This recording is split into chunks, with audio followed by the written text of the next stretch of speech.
Hey guys, welcome back to my channel. My name is Aditya and today we will be discussing about a LeetCode problem which is palindrome number. This is categorized an easy problem. So let's get started. The problem statement says that given an integer x, return true if x is a palindrome number. An integer is a palindrome when it reads the same backward as forward. This we all know the definition of palindrome, and the example test cases are given. You can read them by pausing the video, and the constraints are also given. Now let's discuss upon the code which is given on my right hand side. First we define the class solution, then we are defining the function is palindrome.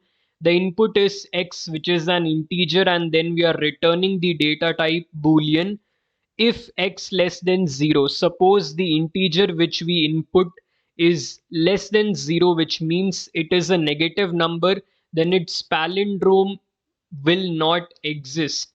Therefore, we have to return false. Else, if y is equals to str of x, we are converting integer into string so that it would be easy to play with the indices and convert it into reverse string. And then we are comparing if y equals to reverse of y, which we perform by this method. So if these both are equal, then return true, else return false.